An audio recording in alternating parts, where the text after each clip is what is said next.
9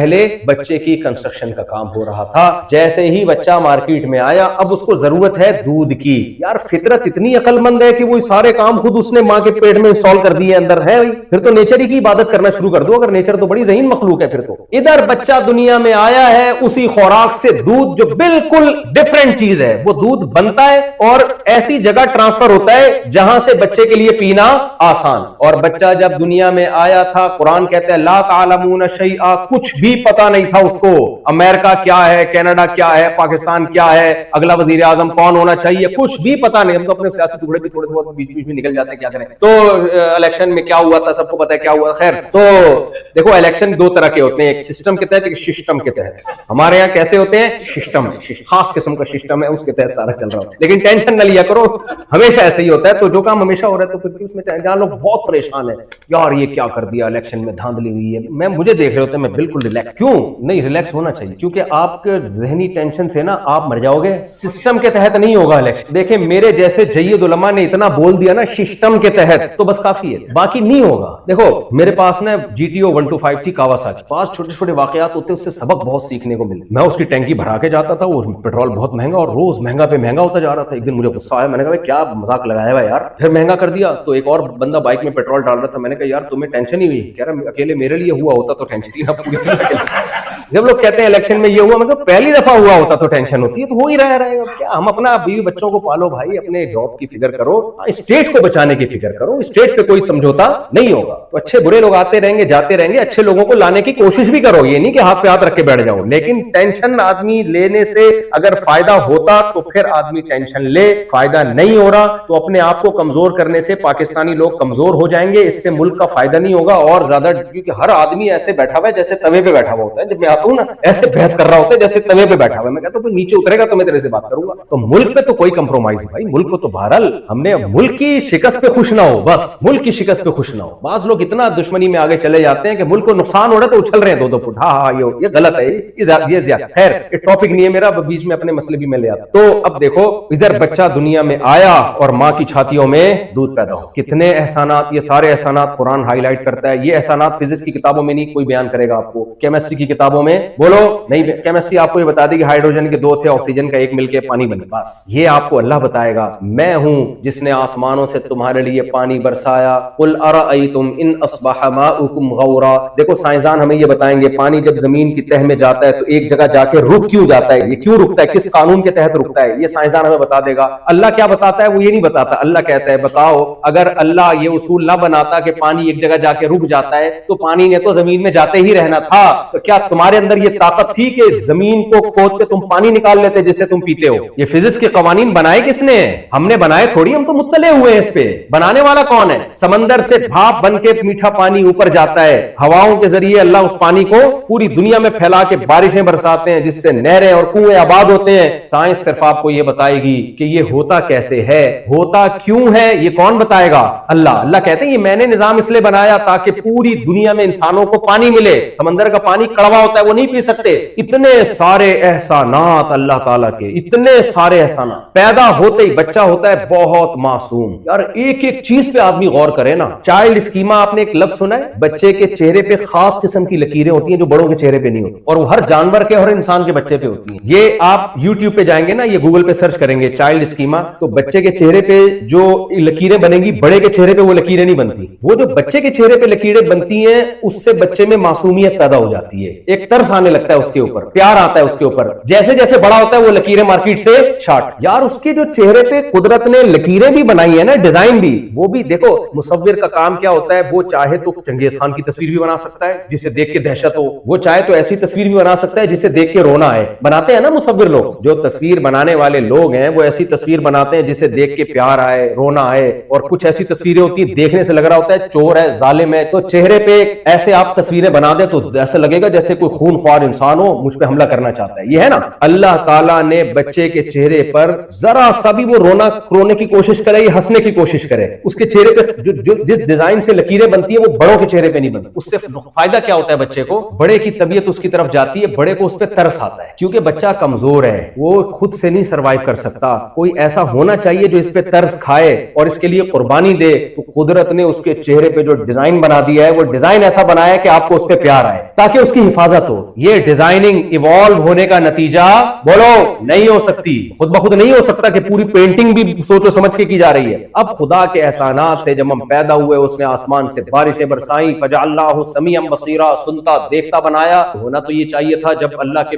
پیغمبر آئے اور انہوں نے ہمیں بتایا کہ تم پر اس نے اتنے احسانات کیے, ہم خوش ہو جاتے ہیں, ہم کہتے ہیں ہم تو پہلے ہی مانتے ہیں خدا کے ہم پر احسانات ہیں, اب ہم خدا کو خوش کرنا چاہتے ہیں, کیا طریقہ ہے؟ تو پیغمبر ہمیں بتاتے کہ 5 وقت نماز کی پابندی کرو, رمضان کا 1 مہینہ روزہ رکھو, زندگی میں 1 دفعہ اس کے گھر کی زیارت کرو, اور اپنے مالوں میں زکات بھی نکالا کرو, صدقات و خیرات بھی نکالا کرو.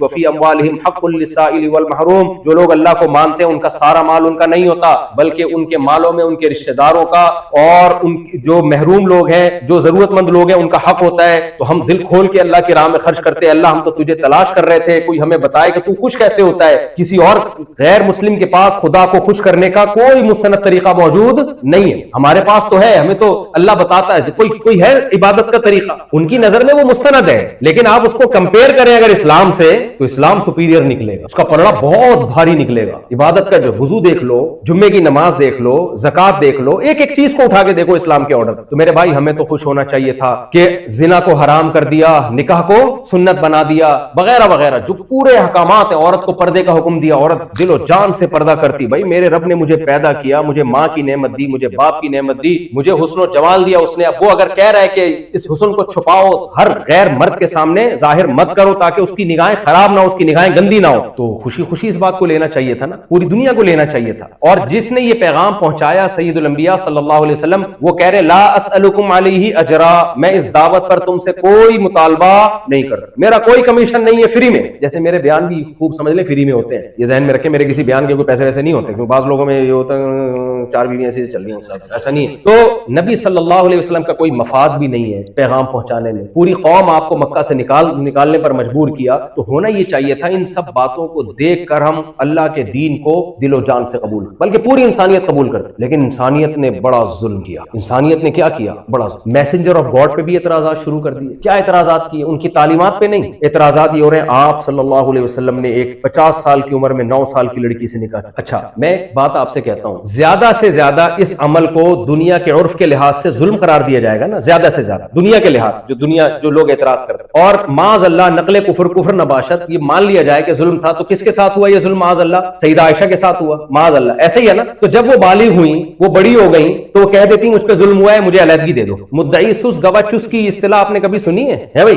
مدعی سست گواہ چست, میں کہہ رہا ہوں اس نے میرے پیسے لیے ہیں, سوری میں کہہ رہا ہوں اس نے ان کے پیسے لیے ہیں اور یہ چپ بیٹھے ہوئے ہیں, تو لوگ کہیں گے جس کے لیے وہ تو چپ بیٹھا ہوا ہے, ان کو پتہ نہیں, تو شاید ان کا کوئی کمیشن ہوگا اس میں. ایسا ہی ہے نا. کورٹ بلا کے پوچھ رہی ہے بھائی مفتی صاحب نے دعویٰ کیا ہے کہ جمشید نے ستار کے پیسے لیے ہیں, ستار تم کیا کہتے ہو؟ ستار کہہ رہے میں کچھ بھی نہیں کہتا. کورٹ اس کیس کو سنے گی, کورٹ کہے گی بھائی جس نے دعویٰ کیا وہ ٹائم ضائع مت کرو, نکلو یہاں سے. اگر سیدہ عائشہ رضی اللہ تعالی عنہا پہ ظلم ہوا ہے, آپ کم عمر تھی, تو ہمیشہ کم عمری میں ہی تھوڑی رہی ہیں, بعد میں بالغ ہوئی, بڑی ہوئی. پھر سورہ حجاب میں ہمیں پتہ چلتا ہے نبی صلی اللہ علیہ وسلم نے اپنی تمام بیویوں کو طلاق کا حق دیا ہے کہ اگر اس غربت میں تم میرے ساتھ رہنے پر راضی نہیں ہو تو میں تمہیں ڈیورس کا حق دیتا ہوں. یہ تو پوری امت کا اجماعی عقیدہ ہے کہ نبی صلی اللہ علیہ وسلم نے اپنی تمام بیویوں کو ڈیورس کا رائٹ دیا کہ تمہیں اختیار ہے. اور سیدہ عائشہ کو اسپیشل الگ سے اختیار دے کے یہ فرمایا کہ آپ جلد بازی کا فیصلہ مت کرو, اگر آپ کو علیحدگی چاہیے, اگر آپ کو میرے ساتھ رہنا ہے, یہ طلاق کا حق آپ کو یوز نہیں کرنا, تو جلدی جواب نہیں چاہیے, پہلے اپنے گھر میں جا کے مشورہ لیں. یہ کیوں پیغمبر سے یہ کام کروایا جا رہا ہے؟ قیامت تک کوئی شخص نبی کی سیرت پہ انگلی نہ اٹھائے کہ آپ کو معاذ اللہ سیدہ عائشہ چھوٹی عمر کی تھی, ان کو نقل کفر نباشت کوئی اندھیرے میں رکھ کے ان سے نکاح کیا گیا ہے, اور بعد میں تو اس نکاح پہ نادم تھی اور معاذ اللہ ان کے ساتھ ظلم ہوا. بھائی اب تو بالغ ہو چکی ہیں, ان کو اختیار دیا جا رہا ہے اور کہا جا رہا ہے جلدی نہیں, جا کے اپنے گھر میں پہلے مشورہ کرو. اور رہنا بھی اس غربت میں, گھر میں 40 دن چولہا نہیں جل رہا, ایج بھی نبی کی زیادہ, اور اکنومیکلی بھی حالات یہ ہے کہ گھر میں 40 دن خود سیدہ عائشہ کہتی ہیں چولہا نہیں جلتا تھا. مجھے بتاؤ ایسی صورت میں بھی جب سیدہ عائشہ کو اختیار دیا گیا تو سیدہ عائشہ کہہ رہی ہیں افی کا اشاور, بخاری کی حدیث, آپ کے بارے میں اپنے والدین سے مشورہ کروں میں کہ رہنا کہ نہیں رہنا. غضبناک ہو رہی ہیں کہ آپ نے سوچا کیسے کہ میں نے آپ کے ساتھ نہیں رہنا, یہ سوچا کیسے؟ اتنی محبت مل رہی ہے. تو یہ تو پیغمبر کی ایسی سیرت ہے کہ ایج ڈفرنس اتنا زیادہ اور ایک گھر میں غربت, اس کے باوجود سیدہ عائشہ آپ پر جان دینے کے لیے تیار ہیں. یہ تو بھائی ہمارے پیغمبر کی ایسے لوگ آج ملتے ہیں بھائی, آج ملتے ہیں ایسے لوگ. آپ اپنے بارے میں دیکھیں, اگر آپ کے گھر میں 40 دن چولہا نہ جلے اور آپ کی عمر بھی بیگم سے 30-35 سال زیادہ ہو, پہلی بات تو بیگم چولہا جل بھی رہا ہوگا نا تو کہے گی کہ اب میرے ابا نے میرے ساتھ ناانصافی, آپ 35 سال 40 سال 50 سال مجھ سے زیادہ ہیں, مجھے یہ شادی قبول نہیں, یہی ہوگا نا. اور اگر قبول کر لی تو ساری زندگی تانے دیتی رہے گی, بس وہ تو میں نے سوسائٹی اور خاندان کی پرمپرا تھی, ہم شریف لڑکیاں ہیں, ہم بس کر لیے, اب ٹھیک ہے, ہو گزارا چلائے. کیا خیال ہے؟ اور یہ بھی جب آپ ارب پتی ہو, آپ صبح شام, ایسا ہوتا ہے بعض دفعہ لڑکی کی عمر کم ہوتی ہے, لڑکا ارب پتی ہوتا ہے, تو کہتے ہیں چلو یار پتی ہے لیکن ارب بھی تو ہے نا, تو لڑکی مان لیتی ہے, چلو بھائی جانے دو یار, ٹھیک ہے چلتا ہے, پیسہ بہت ہے. ہمارے نبی کے پاس تو پیسہ نہیں ہے, خود سیدہ عائشہ اس حدیث کی راوی ہیں, اس کے باوجود اور پھر ڈیورس کا حق بھی دیا جا رہا ہے, پھر بھی کہہ رہی ہیں, اور پھر یہ بھی کہا جا رہا ہے مشورہ کرو, اس پہ غضبناک ہو رہی ہیں, فی کا اشاور, یا آپ نے سوچا کیسے میرے بارے میں, اور اعتراض کرنے والا کہہ رہا ہے کہ ظلم ہوا تھا. تو یہ کیا, یہ اعتراض ہے نہیں, اعتراض یہ نہیں ہے, اصل میں اعتراض یہ کہ نبی کو میسنجر آف گاڈ مان لیا تو نبی کی باتوں کو بھی ماننا پڑا, وہاں سے جان چھڑانا چاہ رہے ہیں. تو اس کے لیے ایک طریقہ تو ایک طریقہ یہ نکالا ہوا ہے کہ میسنجر آف گاڈ کا انکار. اب بولو آپ پیغمبر اللہ کے معاذ اللہ پیغمبر ہے ہی نہیں, پھر آپ کی ذات پہ اعتراضات کرنا شروع کر دو جو بنتے نہیں ہیں. دوسرا اعتراض جو اس سے بھی بڑا جرم کیا وہ کیا کیا, خدا کے وجودی کا انکار کر, کیونکہ خدا کو مانیں گے تو پھر آگے مسائل کھڑے ہوں گے, وہ خدا کیا چاہتا ہے, اس خدا کے احسانات کیا ہیں. جب خدا کو مانیں گے تو ماننا پڑے گا یہ آنکھیں کس نے دی ہیں, اللہ نے دی ہیں. پہلے زمانے میں تو یہی ہوتا تھا, بچوں کو بتایا جاتا تھا دیکھو بیٹا اللہ نے آنکھیں دی, بچہ مان لیتا بھائی اللہ نے دی ہیں, تو بیٹا غلط استعمال نہیں کرنا. اچھا ابو ٹھیک ہے. وہ ایک آدمی کے, چلو بات لمبی ہو جائے گی, بات کو سمیٹ رہا ہوں میں, بڑی دلچسپ بات تھی لیکن پھر اللہ کبھی موقع ملے گا. ایک خاتون کا شوہر مر گیا تو روتے روتے کہہ رہی ہائے ہائے میرے میاں بہت اچھے تھے, کبھی خاتون کو نظر اٹھا کے نہیں دیکھا, جب بھی دیکھا ٹٹی کی باندھ. تو جو ہے بچے کو ہم سمجھاتے ہیں اللہ کی نعمتیں, اللہ کی نعمتیں, اللہ کی نعمتیں, یہ مت کرو, اللہ نے چوری کو حرام قرار دیا, بڑوں سے بد کلامی کو حرام قرار دیا, اللہ نے اس کو حرام قرار دیا. تو بچہ اگر وہ گناہ کرتا بھی ہے بڑے ہو کر ایک احساس جرم تو ہوتا ہے نا, لیکن انسانیت نے کیا ظلم کیا, انہوں نے کہا اللہ کو سوسائٹی سے نکالو. سارے مسائل کہاں سے کھڑے ہو رہے ہیں, گاڈ کی وجہ سے کھڑے ہو رہے ہیں سارے. اب نکالیں کیسے, نکالنا آسان نہیں. پھر آنکھیں کس نے دی بھائی, یہ زبان کس نے دی, یہ ناک کس نے دی, کان کس نے دیے, ماں کی چھاتیوں میں دودھ کون پیدا کرتا ہے, آسمان سے بارش کون برساتا ہے, انظروا الی ثمرہ اذا اثمر, اللہ کہتے ہیں اس انار کو دیکھو, مٹی پانی گوبر کے ملاپ سے ایک انار پیدا ہوتا ہے, اس کے پھلے پھولنے کے منظر کو تو دیکھو, انار سرخ ہوتا ہے, کیسا بہترین رس اس کے اندر, اور دانے کیسی خوبصورت پیکنگ میں اور مختلف پرتوں میں, ایسا نہیں کہ ٹیڑے میڑے دانے, نہ ایک بڑی خوب انگور کے گچھے دیکھو, کیلے کے گچھے دیکھو, سیب کے اوپر کی پرت دیکھو, اور پھر اس بیج کے اندر سافٹ ویئر کیسے انسٹال ہوئے ہوئے ہیں بھائی. آپ نے بیج زمین میں ڈالا, اس بیج سے ایک پودا نکلا, اس سے بیل نکلی, اس سے پھول نکلے, پھول تتلیوں کو اٹریکٹ کریں گے, نر مادہ پھولوں کا ملاپ ہوگا, اس کے بعد پھل پیدا ہوگا, پھل بڑا ہوگا, پھر وہ آپ کھائیں گے, اس کے اندر وہی درجنوں بیج دوبارہ, اور ہر بیج میں یہی پروسیس اس کے اندر انسٹال ہوا ہوگا. تو اتنی ساری چیزیں کہاں, تبھی تو قرآن کہتے ہیں فبأي آلاء ربكما تكذبان, کس چیز کا انکار کرو گے بھائی. انسان نے ایک فارمولا نکالا کہ سب کا ایک ہی دفعہ میں کر دو انکار, ایک کو بولنا کہ نہیں خربوزہ بھی خود بخود بنا ہے, انار بھی خود بخود بنا ہے, آنکھیں بھی خود بخود بنی ہے, ناک بھی خود بخود بنی ہے, اس میں ٹائم ضائع ہوگا, اس میں کیا, اور اس کو ثابت کرنا بھی بہت مشکل ہے. تو انسان نے ایک فارمولا نکالا, ان سے بولا ایکچولی ہوا ایسا تھا کہ ونس اپون اے ٹائم ایک دھماکہ ہوا تھا, اس دھماکے کے نتیجے میں سورج چاند ستارے اور سیارے ڈھن ڈھن ڈھن بن کے. اب جب پوچھا گیا اتنا خاندانی دھماکہ, کراچی میں دھماکے سنے ہوں گے کراچی والوں, کیا خیال ہے آج تک کبھی ایسا ہوا کہ الٹی کرسی سیدھی ہوئی ہے اس دھماکے سے؟ سیدھی کرسیاں الٹی تو بہت دیکھی ہیں, الٹی کرسی ہم نے سیدھی نہیں دیکھی. ہم نے مان لیا سائنسدان کہہ رہے ہیں ہوا ہوگا دھماکہ, ہم نے کہا بھائی یہ ہوا نہیں ہے, کیا گیا ہے. بگ بینگ تھیوری کو ہم مانتے ہیں, ہوا نہیں ہے, یہ اتنا خاندانی دھماکہ یہ ایک عام کسی مخلوق کا کام نہیں ہے, یہ اس ذات کا کام ہے کہ جو ایسی کیلکولیشن کے ساتھ دھماکہ کر رہی ہے جس کیلکولیشن کے نتیجے میں سورج چاند ستارے کہکشائیں وجود میں, اور زمین پھر سورج سے الگ ہو کر 23 ڈگری پہ جھک بھی رہی ہے جس سے موسم بن رہے ہیں, اور جناب وہ پھر سورج کے گرد گھوم بھی رہی ہے اور اس سے خاص کیلکولیشن کے ساتھ گھوم رہی ہے. یہ دھماکہ ہوا نہیں ہے, یہ دھماکہ آرڈر پہ کیا گیا ہے. دھماکے کا تو یہ جواب ہو گیا. پھر انہوں نے کہا انسان کیسے آیا, ایکچولی انسان, اب ہم یہ کہیں کہ آنکھ بھی خود بنی ہے, نہیں, ایک سیل وجود میں آیا تھا, اتفاق کیسے آ گیا, اس سیل کی جو ترکیب ہے وہ اتنی پیچیدہ ہے, وہ تو کروڑوں سال میں وجود میں نہیں آ سکتی. سائنسدان کہتے ہیں کروڑوں کون کہہ رہے ہیں, اربوں سال کہہ رہے ہیں. اربوں سال میں ایسا لا آف چانس بھی ایک ہوتی ہے نا, بائی چانس بھی کچھ چیزیں ہو جاتی ہیں, تو بائی چانس کروڑوں سال میں ایک سیل وجود میں آ گیا جس میں زندگی کی ابتدا ہوئی ہے. ابے اس میں زندگی کہاں سے آئی, بے جان چیز وجود میں آ سکتی ہے نا, اس میں حیات کیسے پڑ گئی؟ کہہ رہے لا آف چانس کے تحت کھربوں سال میں جب کھربوں خلیوں کے ساتھ ایسا ہوگا تو ایک آدھ سیل ایسا بھی ہو سکتا. کھربوں, ہم نے کہا کھربوں بھی نہیں, میں کہا چلو کھرب کو کھرب سے ضرب دے دو. اب کون ماضی میں جا کے دیکھ رہا ہے کہ کتنے کھرب سال لگے, اچھا ایک سیل وجود میں آ گیا. پھر کیا ہوا یار, پھر انسان جمشید کہاں سے, مجھے جمشید کا بتاؤ, جمشید کیسے بنا, کیونکہ میں تو جمشید کو دیکھ رہا ہوں, اس کی 2 آنکھیں اور اس سے زبردست ایڈجسٹمنٹ, یعنی ایسے ہی نہیں ہو گیا. یہی تو بات ہے, مولویوں کو سائنس کا تو پتا ہے ہی نہیں. یہ مولوی مولوڑے کیا بتائیں گے ہمیں سائنس کا؟ ڈارون پڑھا ہوتا ہے انہوں نے کمبختوں نے، جاؤ اس پہ مقالے لکھے جا رہے ہیں، بڑے بڑے اس پہ پروفیسر ہیں جو ڈارون کی تھیوری پہ ورک کر رہے ہیں، اور ایکچولی انہوں نے، یہ مولویوں کو کیا، ان کو تو ABCD مشکل سے یاد ہوتی ہے۔ او بھائی ڈارون کی تھیوری پہ رد کرنے کے لیے ڈارون کی تھیوری پڑھنا نہیں، کھوپڑی کا ہونا ضروری ہے۔ چانس بائی چانس کوئی روبوٹ آج تک وجود میں نہیں آیا ہے، جمشید، مجھے جمشید کا جواب چاہیے، جمشید کیسے بنا؟ کوئی روبوٹ جو بے جان ہے وہ نہیں خربوں سال میں وجود میں آ سکتا، زندہ چلتا پھرتا انسان۔ پھر پودے، خربوزے کے اندر بیج میں یہ سافٹ ویئر آٹومیٹیکلی کیسے انسٹال ہو گئے کہ اس کو زمین میں ڈالو تو پہلے بیل نکلے گی، اس کے ایک ٹائم کے بعد پھول نکلے گا، وہ پھول ہی کیوں نکل رہا ہے اس کو پتا ہے، تتلیوں کو ٹریک کرنا ہے تاکہ نر مادہ کا ملاپ ہو، پھر پھل پیدا ہو، پھر اس پھل کے اندر دوبارہ سے بیج۔ خربوں کیا، خربوں کو خرب سال سے آپ ملٹی پلائی کر دیں، 100 دفعہ یہ عمل کریں، خربوزہ وجود میں نہیں آئے گا۔ جب خربوزہ نہیں آ سکتا تو انسان کہاں سے آ سکتا ہے وجود میں؟ تو اس لیے پھینکنے پر گورنمنٹ کی طرف سے کوئی پابندی نہیں ہے، پھینکنے پر پابندی اللہ کی طرف سے۔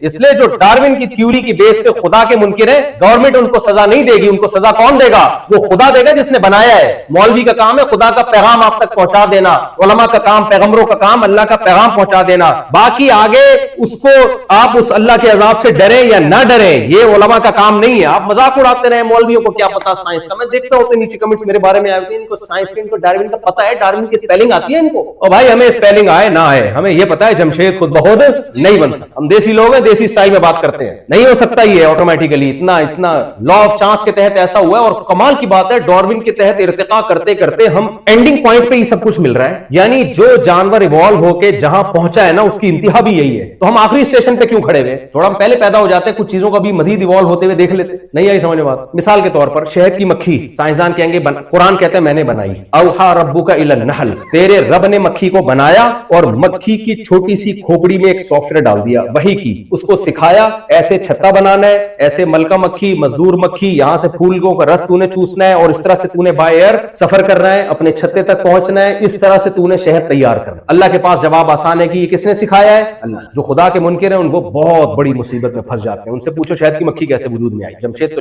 چل چھوڑ، تجھے جمشید کا نام اچھا نہیں لگتا تو بتا مکھی کیسے وجود میں آئی؟ مکھی کے بارے میں پھینک، وہیں سے جو پھینکنا شروع کر دیتے ہیں، وہیں سے کہہ رہے ہیں ایکچولی ایسا ہوا تھا کہ یوں ہوا تھا، پھر کیا ہوا تھا۔ وہ ایک بڑا زبردست پنجابی میں کہتے ہیں نا کہ کاش میری قسمت میں ہوتا، میں خریدتا ایک کھوتا، کبھی تو سوار ہوتا کبھی میں سوار ہوتا۔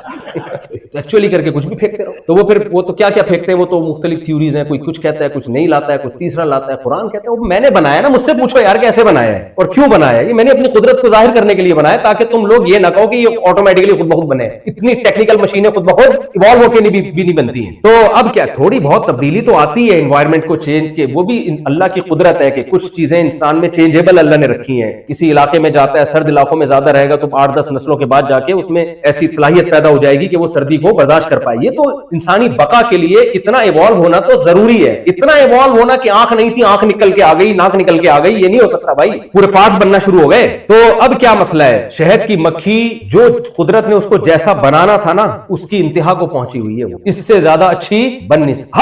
ہر جانور کو جیسا ہونا، اس کی چونچ جیسی ہونی چاہیے، اس میں سونگنے کی حس جیسی ہونی چاہیے، جو بھی اس کے لیے ضروری تھی۔ تبھی قرآن کہتا ہے احسن کل شیء خلقہ، ہر چیز کو بہترین انداز سے اس نے بنایا۔ فرعون نے موسیٰ علیہ السلام سے پوچھا تھا نا رب کون ہے، کیا ہے، بڑا گھننا بن گیا تھا جیسے پتہ ہی نہیں خدا کے بارے میں۔ تو موسیٰ علیہ السلام نے فرمایا جس نے ہر چیز کو بہترین بنایا ثم ہدا، پھر اس کو نیچر کے ٹریک پہ چلا۔ ہر جانور اپنی نیچر کے راستے پہ چل رہا ہے، اس کو ایک خاص نیچر دی گئی ہے، اس ٹریک سے ہٹتا نہیں ہے۔ تو موسیٰ علیہ السلام نے کہا یہ آٹومیٹیکلی سب کچھ ہوتا تو ایک خاص ٹریک پہ جو اس کے لیے سوٹیبل ہے، یہ بہت اہم لفظ ہے، اتفاق سے جو چیز ہوتی ہے جس ٹریک پہ انسان چلتا ہے وہ سوٹیبل ٹریک نہیں ہوتا۔ سوٹیبل ٹریک باقاعدہ ارادے سے چلا جاتا ہے یا کوئی چلاتا ہے؟ دیکھو بچہ اپنے ارادے سے اسکول نہیں جاتا، اس کو نہیں پتا اسکول کا راستہ کیا ہے۔ ماں بچے کو اسکول کی وین میں خود بٹھاتی ہے، ایسا نہیں ہوتا بچہ باہر نکلے اس کو پتہ ہی نہیں کہاں جانا ہے، کسی بھی وین میں چڑھ گیا تو اتفاق سے وہ وین اس کے اسکول ہی جا رہی ہے۔ کیا خیال ہے بھائی؟ ایسا ہوتا ہے؟ نہیں ہوتا۔ اور جب آدمی سمجھدار ہو جاتا ہے تو اپنی کھوپڑی استعمال کرتا ہے کہ میں نے کس ٹریک پہ جانا ہے کس ٹریک پہ نہیں جانا۔ تو موسیٰ علیہ السلام نے فرعون سے کہا کہ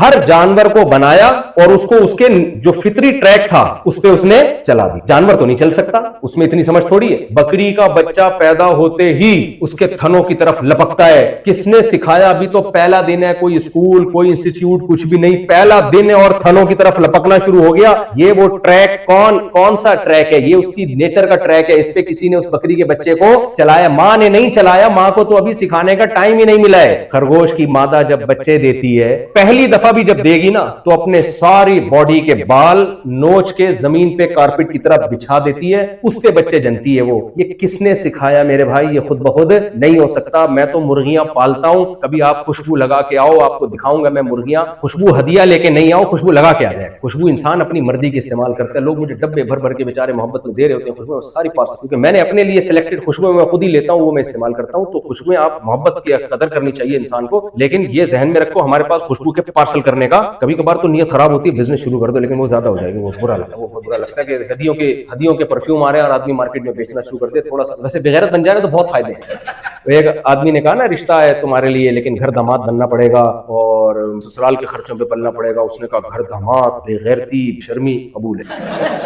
جب اس نے فائدے سوچے نا, اس نے کہا بے غیرتی بے شرمی تو, لیکن فائدے کتنے یار, سسرال کے خرچوں پہ 24 گھنٹے سبحان اللہ. تو خیر, تو بھائی یہ خود بخود نہیں ہے, یہ کس کے احسانات ہیں؟ اللہ کے نے بنایا ہے. تو جانور کی میں مثال دے رہا تھا, موسیٰ علیہ السلام نے فرعون سے کہا تو بڑا گھننا بن رہا ہے کہ رب کون ہے. فرعون بھی ایتھیسٹ تھا, خدا کا منکر تھا, وہ بھی خدا کا منکر ہو گیا, تو کوئی خدا نہیں معاذ اللہ. تو پھر پوچھتا تھا کون ہے, کہاں ہے, پھر فضول باتیں کرتا تھا. سیڑھیاں لگاؤ اپنے, اس نے وزیر سے کہا کہ موسیٰ کہہ رہے ہیں آسمانوں میں کوئی خدا ہے, تو ذرا سیڑھیاں لگا کے ہم چڑھتے دیکھ کے آتے ہیں کہاں ہے. اس طرح کی باتیں. تو آج کل بھی ایتھیسٹ لوگ نا اسلام پہ اس طرح کا مذاق اڑاتے ہیں. آپ اڑاتے رہو مذاق, ہم تو آپ کے فائدے کے لیے کہہ رہے ہیں بھائی کہ آپ اس رب پہ ایمان لے آؤ جس نے بنایا ہے, اور اس کے احسانات مانو, اور پھر کوئی غلطی ہوتی ہے توبہ کرو. ہمارا رب سب سے بڑا فائدہ کیا ہے؟ اسلام نے ہمیں رب کا یہ بھی بتایا کہ رب ہے, یہ بھی بتایا کہ صرف ایک ہے, اور اس کی صفات کیا یہ بھی بتا دی. اگر ہمیں صفات پتہ نہ چلتی, مثال کے طور پر ہمیں پتہ چلتا کوئی خدا ہے لیکن بڑا ظالم جابر قسم کا ہے. دنیا میں بادشاہ ظالم جابر بھی ہوتے ہیں, یا وہ ہم اگر اس کی نافرمانی کریں گے چھوڑے گا ہی نہیں, وہ تو ہم مایوس ہو جاتے کہ نہیں ہو جاتے. اس خدا نے بتایا مجھ پر ایمان لے کر آؤ. وَمَن يَعْمَلْ سُوءًا أَوْ يَظْلِمْ نَفْسَهُ, بس یہ آخری آیت پڑھ کے میں اپنے بیان کو ختم کرتا ہوں. وَمَن يَعْمَلْ سُوءًا أَوْ يَظْلِمْ نَفْسَهُ ثُمَّ يَسْتَغْفِرِ اللَّهَ يَجِدِ اللَّهَ غَفُورًا رَحِيمًا. قرآن میں اگر مجھ سے کوئی پوچھے سب سے مزے کی آیت کون سی ہے, یا کسی بھی تھوڑا سا ایمان والے سے پوچھے تو وہ کہے گا یہ آیت سب سے مزے کی ہے. قرآن سب سے مزے کی آیت کون سی ہے؟ دیکھو قرآن میں آیتیں بھی ہیں, جو یہ جرم کرے گا اس کو یہ سزا ملے گی, یہ جرم کرے گا یہ سزا ملے گی, یہ بھی ہے. جہنم کی وعیدیں بھی ہیں, جنت کے باغات کا تذکرہ بھی ہے. ایک مولوی صاحب سے کسی نے پوچھا, بدعتی مولوی تھے, مولانا ایسے ہوتے نہیں ہیں لیکن دونوں طرح کے مولانا مارکیٹ میں چل رہے ہوتے ہیں. ہمارے نانا بھی مولوی تھے, صحیح والے مولوی تھے, غلط نہیں تھے. وہ کس سے سنایا کرتے تھے بدعتی مولویوں کے جو کھاؤ پیو کرتے ہیں. کہتے ہیں ایک مولوی صاحب کا انتقال ہو گیا, تو کہیں سے دعوت آئی کسی کی میت پہ بریانی شریانی کی نا, تو انہوں نے کہا مولوی صاحب تو مر گئے, چلو ان کے بچوں کو بلا لیتے ہیں. تو بچوں کو انوائٹ کیا, اب ہمارے یہاں میت کا کھانا ہے, آپ آ جائیں, آپ کے والد صاحب آ کے کھایا کرتے ہیں, انہوں نے زندہ کر. تو بیوہ نے کہا اپنے بچوں سے دیکھو اپنے باپ کی روح کو تکلیف نہ پہنچے, فل طبیعت سے کھا کے آنا جیسے تمہارے باپ کھایا کرتا تھا. ایسا نہ ہو کہ تھوڑا کھاؤ تمہارے باپ کی روح کو اذیت ہوگی کہ میرے بیٹے میری سنت زندہ نہیں رکھے. تو بچے گئے, ان کو ماں کی وصیت یاد آتی تھی, کھائے جا رہے ہیں. پھر جب پیٹ بھر گیا پھر ماں کی وصیت, اتنا کھا لیا کہ اب چلا نہیں جا رہا نا. میرے نانا سنایا کرتے تھے, اللہ مغفرت فرمائے, جو خوش مزاج ہوتے ہیں ان کی عمریں اکثر لمبی ہوتی ہیں. وہ بڑے خوش مزاج تھے, تو 99 سال میں فوت ہوئے. تو اور نانا کے والد 120 سال میں فوت ہوئے. ان سب میں قدر مشترک پتہ ہے کیا؟ خوش مزاج. اس لیے میں کہہ رہا ہوں سسٹم کے تحت انتخابات ہوں یا سسٹم کے تحت جو کر سکتے ہو وہ ضرور کرو.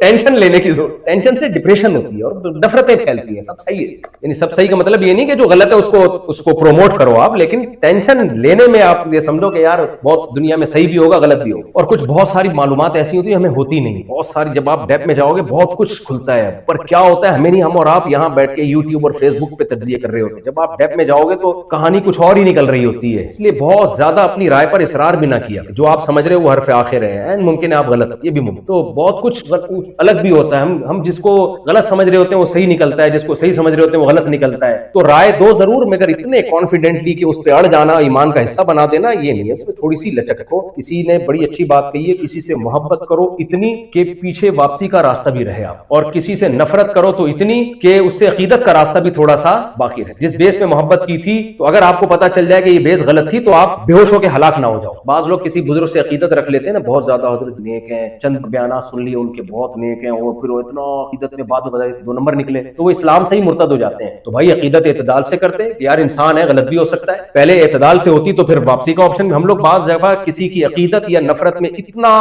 آگے چلے جاتے ہیں کہ ہم اپنے لیے واپسی کا راستہ بند کر دیتے. سب پاکستان میں تھوڑے تھوڑے غلط بھی ہیں, تھوڑے تھوڑے صحیح بھی ہیں. اس لیے میں ایک لفظ کہتا ہوں کہ آپ کا جو مخالف ہے نا اپوزیشن میں, جو آپ جس کو آپ پسند نہیں کرتے, اس کے بارے میں آپ کہو کہ یہ بہت غلط ہے لیکن اتنا نہیں جتنا میں کہتا ہوں, اس سے تھوڑا سا کم. اور جس سے آپ کو عقیدت ہے اس کے بارے میں بولے بہت اچھا ہے, اتنا نہیں جتنا میں سمجھتا ہوں, اس سے تھوڑا سا کم. جیسے ایک امریکی اور ایک رشیا والا اور ایک پاکستانی سفر کر رہے تھے. امریکی نے کہا ہمارے ہاں سب میرین ہوتی ہیں جو سمندر کی بالکل تہ سے لگ کے چلتے. پاکستانی اور رشین نے کہا بالکل تہ سے, انہوں نے کہا بس تھوڑا سا بالکل تہ سے نہیں, تھوڑا سا. رشین نے بولا ہمارے جو جہاز ہیں بالکل آسمان سے چپک کے چلتے ہیں. اب امریکن اور پاکستانی بالکل چپک کے, انہوں نے کہا تھوڑا سا نیچے, یہ اتنی ہائٹ پہ چلتا. پاکستانی کیا کرتا ہے, پاکستانی کا دماغ چلتا ہے, آپ کو پتا ہے بالکل آسمان پہ دماغ چلتا ہے پاکستانی. اس نے کہا کہ ہم لوگ ناک سے کھانا کھاتے, بالکل ناک سے, تھوڑا سا تھوڑا سا.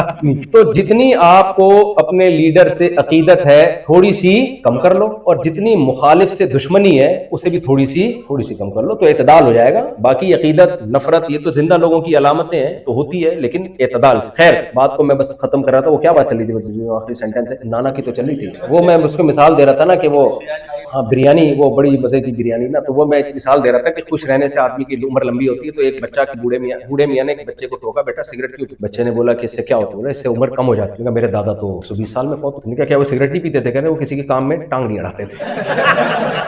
یہ بچے نے غلط کہا, ایسا نہیں کہنا چاہیے تھا, لیکن اتنی بات تو ہے کہ وہ دوسروں کی ٹینشن لیتے نہیں, تو آپ بہت زیادہ ٹینشن لے رہے ہو. تو ہاں میں وہ آیت بتا رہا تھا کہ کچھ آیتیں قرآن کی بڑی, تو ایسے کسی بدعتی مولوی سے پوچھا کہ یار بتاؤ قرآن میں اتنی ساری آیتیں ہیں, سب سے زبردست آیت کون؟ اس نے کہا سب سے قربان جاؤں قرآن کے احکامات پہ اور قرآن کی دعاؤں پہ, سب سے زبردست حکم جو قرآن میں لگتا ہے نا مجھے, وہ یہ ہے کلو وشربو, کھاؤ اور پیو. تو جس کو کھانے پینے کا شوق ہوگا اس کو قرآن کے احکام میں سب سے اچھا حکم کون سا لگے گا؟ کلو وشربو. انہوں نے کہا مولوی صاحب اتنی دعائیں اللہ نے قرآن میں بیان کی ہیں, سب سے اچھی دعا آپ کو کون سی لگتی ہے؟ کہ کھانے کے عادی تھے. انہوں نے کہا ربنا انزل علینا مائدۃ من السماء. عیسائیوں نے دعا مانگی تھی اللہ آسمان سے ہمارے لیے دسترخوان اتارا. تو جس کو کھانے کا ذوق ہوگا, یہی ہے نا, ہم جس کو ذوق ہوگا آخرت میں بخشش ہو جائے, آخرت میں معاف کر دیا جاؤں, اس کو سب سے زیادہ ٹینشن گناہوں سے ہو, کیونکہ اللہ کی پکڑ کس پہ آتی ہے؟ گناہ پہ آتی ہے. اب اس کو اگر اللہ تسلی دے دے وَمَن يَعْمَلْ سُوءًا, جو گناہ کرے, او یظلم نفسہ,